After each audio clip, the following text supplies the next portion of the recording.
Welcome to the Tudor Dixon podcast. I'm excited about today's guest. Rowe has been fighting against the victimhood narrative with kids, and he's done some pretty creative things in his charter schools.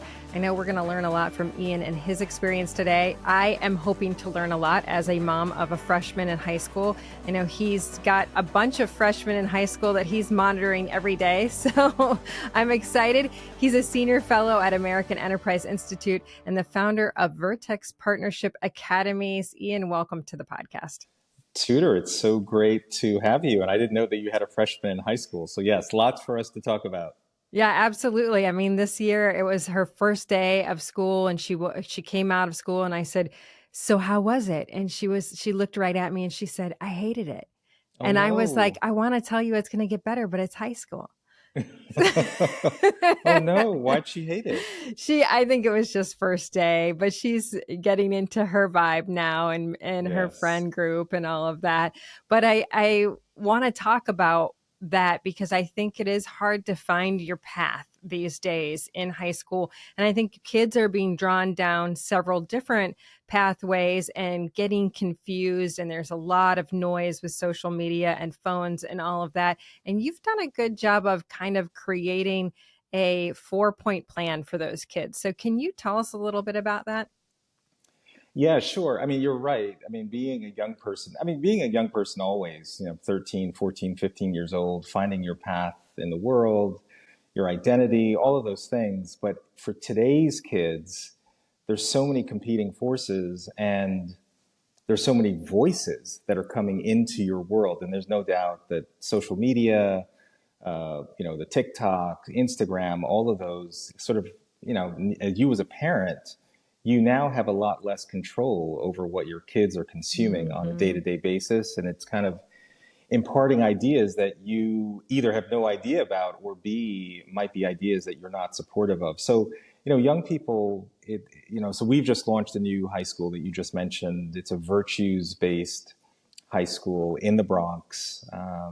Almost all low-income kids, Black and Hispanic kids, and, who are dealing with lots of stressors in their lives.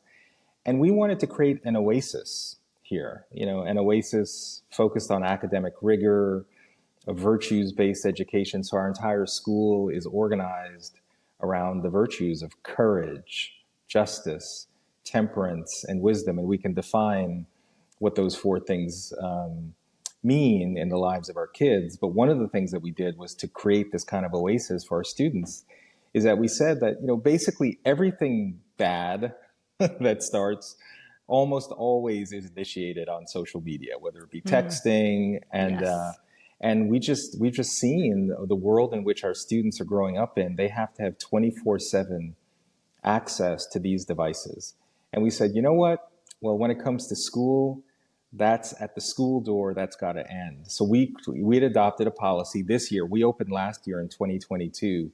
We actually allowed kids to bring their phones in. And it was a disaster. It was a constant distraction. Teachers were running around always trying to find the kid that was using their devices. And we decided this year there's something called the Yonder pouch. And we said that every cell phone, every Apple Watch, every AirPod has to go into this pouch. At the beginning of the day, it's locked by the school and doesn't get unlocked until the end of the day. And it's quite amazing what has been achieved in the environment of our school, which is that it's a lot calmer. Kids are much more focused on academics. They're not dealing with all the drama that comes along with all the texting and social media. And so for the 8-9 hours of our school day for our students, it's like an oasis. And we're showing to them that you can live without these devices. And it's really empowering. It's a good lesson because you realize that for so many kids, it's the peer pressure that they're actually responding to, the need for these devices. It's not the devices themselves. And so we've actually found that students are, it's just a much more refreshing, it's probably freeing to be away from it. It's liberating. It's liberating. Yes.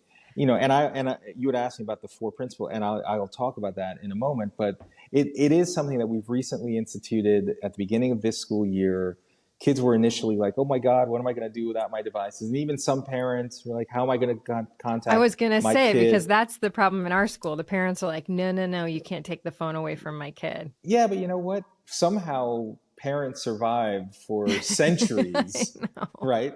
And there is still a phone. And so if something happens and a parent really needs to get in touch with their kid, they call the school and we find the kid and the connection is made.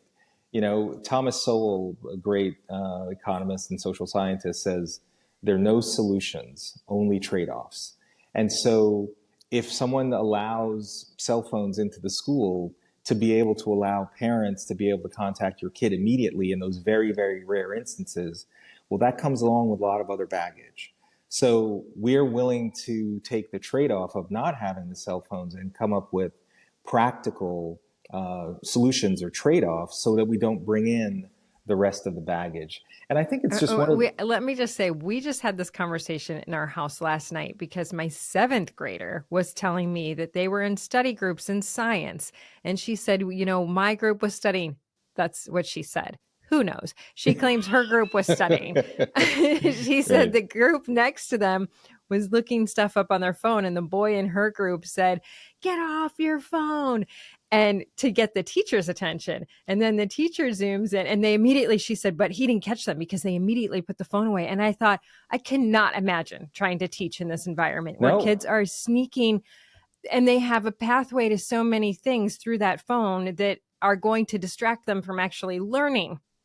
no. And this is the thing. It's not just, I mean, we say that, you know, kind of laughing and joking, but this has real deleterious effect on kids. Right? Yeah. Not only just from the pure distraction perspective, that's an issue, but then it's all the other stuff that they are now consuming, which is creating a very distorted view of the world. And that can be issues around sexuality, even the explosion in transgender students. Suddenly, these massive numbers of students who are now identifying as things other than their biological sex, that didn't just come from nowhere. A lot of that is triggered by the social contagion that occurs because of too much access to social media devices, which are not policed at all by parents who would probably want to govern some of these messages that are coming into kids. And so we just thought, again, is there a way that we can actually create an environment that removes kids from all that kind of pressure? And we think we've done it. And our hope is that this can become a model for lots of other schools. I mean, even New York State has just, they're now playing with legislation that they may make it required that a student and any kid 18 or under 18 will require parental permission to be able to access TikTok or Instagram or Snapchat. So there is a growing recognition that these devices plus the media apps that go along with it are often actually the source of a lot of the mental health issues that a lot of our students are dealing with today. Well, and it's something I just realized about a year ago that maybe I'm naive, but I think that a lot of parents don't really know what's happening on these phones because we didn't have them growing up and everything, these apps change constantly. So my seventh grader one day says to me, you got to give my phone back to me because I'm going to lose my streak. And I'm like, What what? I don't even streak? know what you're talking about. So the apps build in these snap streaks. Like if you're on Snapchat, you have a streak with your friend, and that means you have to snap your friend every single day. And Correct. if you lose your streak, you can actually pay real money to Yep. get your streak back. Yes. Well, That is addictive. right. The designers of these applications, often gamers, are quite effective at using these ideologies and technologies that generate what we call stickiness, where you have this perverse incentive to engage every single day. And you know, and parents, as just as you said, most parents probably got cell phones or these devices so that kids could stay in touch, so they could be a phone call away, that they could text. It's just that now those devices come along with all of these other things, which are ultimately harmful in our view to children. And they're just not yet ready. And why not create an oasis, especially at school? Because frankly, we don't control what happens after they leave. But our hope is that they're learning that they can survive without these devices. And so, That's a good point. we can create a rigorous environment during the school day. Kids realize that they can survive without devices and that they can focus on learning. And, that's just the foundation, but we thought it was really important just given the realities that young people are dealing with. And you found that that actually led to higher test scores in your school. So it must be having some impact Oh, on them yeah. in school, just having that freedom. No question. No question. I mean, it's the beginning, but our kids are doing well, which we're very excited by. We're what's called an international baccalaureate high school. So that's a very rigorous academic program, in an environment where these kinds of curricula are not typically offered to students. So the last thing we wanted to do is create an environment with multiple distractions where it's already hard enough to be successful. So, and it's also because we're a virtues-based model, so I should probably talk about that a little. We also have rewards based on our kids doing the right thing. So, like our school is organized around courage, justice, temperance, and wisdom, and those are the four cardinal virtues, and taken from the Latin word cardo, which means hinge. So this idea that these four virtues are the hinge upon which all other standards of moral excellence are built, right? So, anything around character somehow comes back to these four cardinal virtues. So like courage, I reject victimhood and boldly persevere even in times of uncertainty and struggle. Or temperance, I lead my life with self-discipline because I am responsible for my learning and behavior. And the whole idea is that our young people, first they memorize these words in their head, but ultimately it's learned in the heart in terms of how they actually conduct themselves on a day-to-day basis. So these are the underlying virtues that we want to create an environment that can be focused, they can know how to practice courage in their life, they're reading books like our canon, our curricula is organized around these four cardinal virtues. So the whole idea is that we just want our kids to be focused, that they have agency. The motto for our school is that there are no victims in our school. There are only architects of their own lives. And so we just want to create an environment in which they can actually make that happen for themselves. We see victimhood in schools, taught in schools a lot. What do you think is the point of teaching victimhood to kids now? It's a very interesting question. There is this sort of perverse ideology that there's power in victimhood, and our young people are, in my view, and I've written a whole book, Agency, about this topic where I run schools because I want our students to know that they can do hard things. And yet we're at a time in our country where their kids are getting the exact opposite message, that you can't do hard things. There are all these systems that are rigged against you.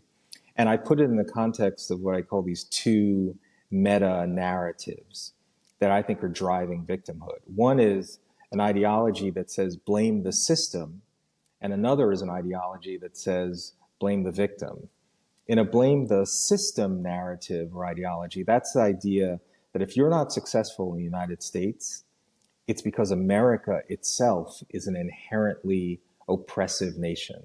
That based on your race, your gender, some other immutable characteristic, you're going to be discriminated against. And these systems are so rigged, so discriminatory, so powerful that you as an individual are powerless, right? It could be that capitalism itself is evil.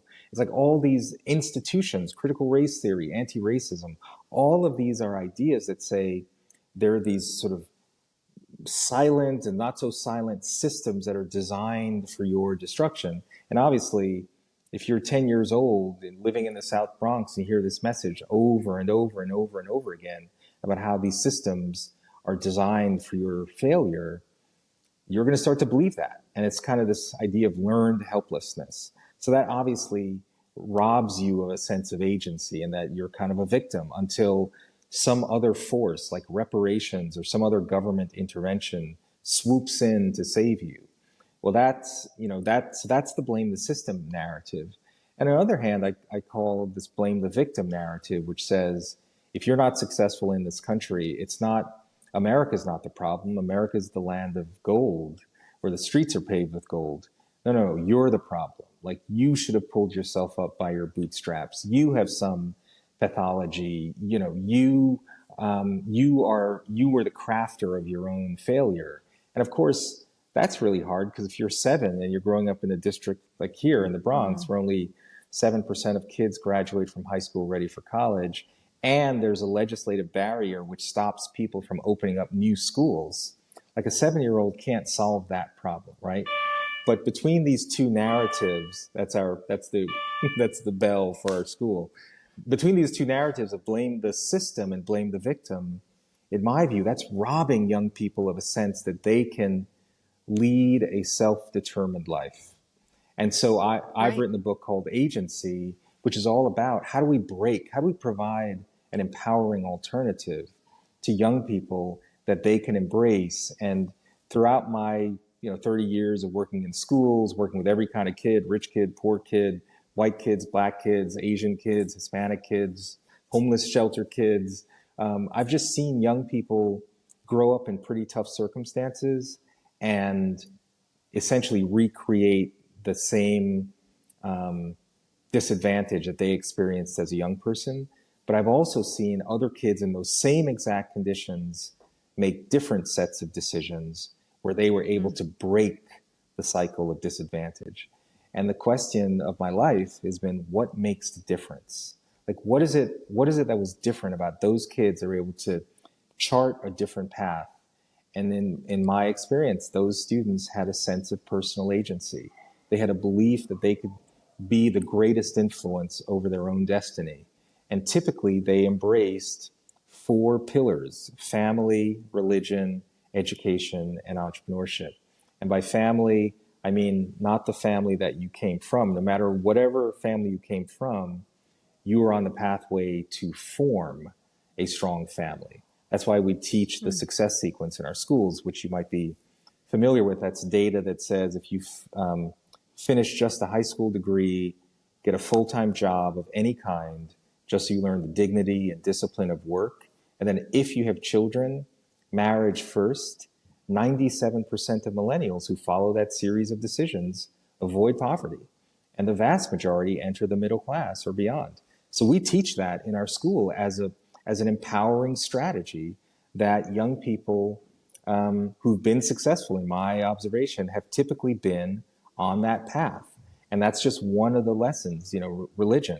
Young people who've been successful, who've been able to break the cycle of disadvantage, usually had some kind of personal faith commitment in their own lives. They had a moral understanding of right versus wrong, typically learned from studying a religion. And it almost didn't matter what religion, but that they were part of a group of people, a community of people who were part of rituals, whether it be going to church on Sunday, but expected them to live up to a moral code of right and wrong. In my other observation, education, so it's family, religion, education, typically kids who broke the cycle of disadvantage benefited from some kind of educational freedom or school choice or going to a charter school like ours. And if you were typically on a path to form a strong family, had a personal faith commitment, benefited from educational freedom, that usually led to the last E in free, which is entrepreneurship. That you're typically a problem solver in your own life. That when challenges come, you don't just succumb, you don't just shrink back, you devise strategies, you tap into the networks that you've built into. And so that's what we're trying to cultivate with our students, that you're the architect of your own life, that yes, there will be all sorts of barriers that every person faces, from the richest kid to the poorest kid, from a black kid to a white kid. But you're in a position where you don't have to succumb to the conditions in which you are living. And that's what our school is all about, in showing that there is an empowering alternative. Well, you talked about reparations for a second there, and I know there's been a big push for that, and we've had many bills across the country that have been introduced on reparations, but you don't think that that's Oh, the it'd be answer, do disastrous. you? It'd be disastrous. I Mm. mean, the idea, and typically people who are advocating for reparations often talk about the racial wealth gap as the proof for why reparations are necessary. So if you, for example, look at the 2019 survey of consumer finances, you will see that the median wealth of the average white family is about $160,000 more than the median wealth of the average black family. And for some, that's it. Mic drop. That's the proof. That's the proof of historical discrimination and present day discrimination. So therefore, why every black American just needs to get $160,000 from the government, and then that's just the beginning. The problem is, if you look at that same 2019 survey of consumer finances, you will see that if you take just two other factors into account, education and family structure, the story is completely different.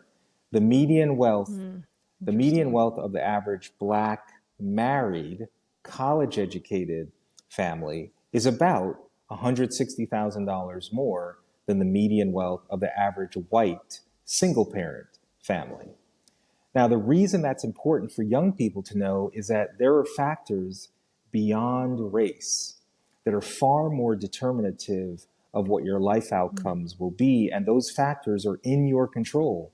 Things like the level of education that you attain, the family structure that you form, the personal faith commitment that you have. And so I'm a big believer in teaching those strategies as a way for you to fulfill your individual potential, as opposed to these top-down government solutions, which are all of the track record of money just being handed to citizens creates dependency, creates idleness, perpetuates the very things that we're all trying to fight against. So I'm a big opponent of ideas like reparations, because I think it's actually destructive for the very people that you're intending to support. And why should the son of a wealthy black couple suddenly be entitled to money where there's a white kid in Appalachia or other parts of the country?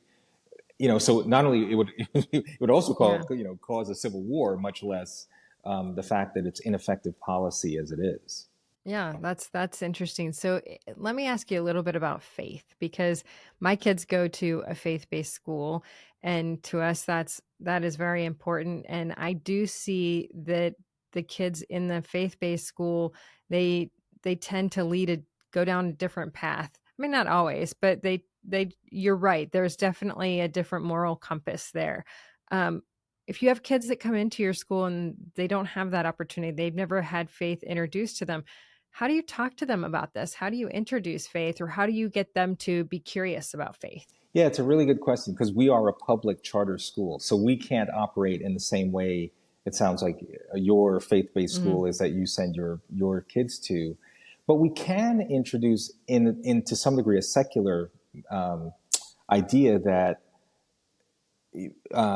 when you look at successful people or successful factors, there's all sorts of data around what are the factors that led to that success. So you can actually look at data of young people who've had a personal faith commitment, go to church, or practice a religion in some way, and the data is overwhelming. There's actually a great book I think called God, Grades, and Graduation that came out in the last couple of years that shows the difference in life outcomes for young people who have a personal faith commitment versus those that don't. So you can talk about faith and what it means in your life without proselytizing, right? So you can say to a young person, as you make decisions over the course of the next 10 years of your life around relationships, around education, around work, even around religious study, we can share data with our students that says these are the outcomes for young people who adopted a certain religion, practiced it in a certain way, and these are the outcomes. And here are outcomes for kids who haven't, right? But ultimately you decide. You're the architect of your own life. So we can do it in such a way that we're not proselytizing in a given religion, because we are a public charter school, but there's still ways to introduce the idea. And what's interesting is that for a lot of our families, at least here in the Bronx, a lot of our students actually come from families where there is a faith story. So it's not, in some ways, a lot of our parents are choosing our school because of the Well, thing. that's interesting. Yeah, because we're organized around the cardinal virtues, which for some, there is sort of a Christianity based sort of foundation, even though courage, justice, temperance, and wisdom are secular. But I think many parents actually like that. They like that there's a grounding in these virtues of moral excellence. And so I think I think there are more and more families that if we shared with them, here's the benefits or not of practicing a faith commitment in your life, and we're not saying you must do it, but we're sharing with your kids this is what the likely outcomes are.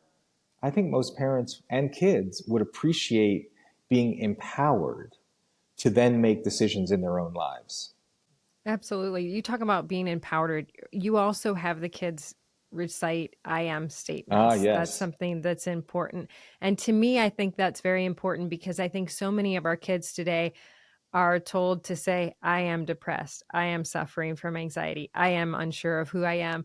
And those can really, I am statements can be powerful both directions. And I think when you talked about social media, a lot of those places kids end up, those dark corners, are giving them really negative I am statements. But you talk about how to empower kids with those statements. So tell us, before I let you go, if you can, tell us a little bit about that because I'd love Yeah. to hear about it. Well, yeah, because we want our students to get a sense of what we mean by these cardinal virtues. So the I statement, for example, with justice, I uphold our common humanity and honor the inherent dignity of each individual.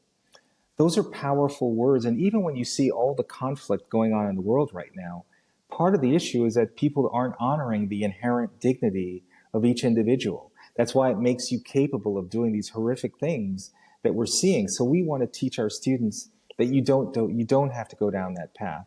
But part of the way to do that is to not just say these words, courage, justice, temperance and wisdom, but define them and then pick books and literature and have experiences where we can have these I statements play out in the real world. And so our young people internalize what it means to reject victimhood. It's our for courage and boldly persevere, even in times of uncertainty and struggle.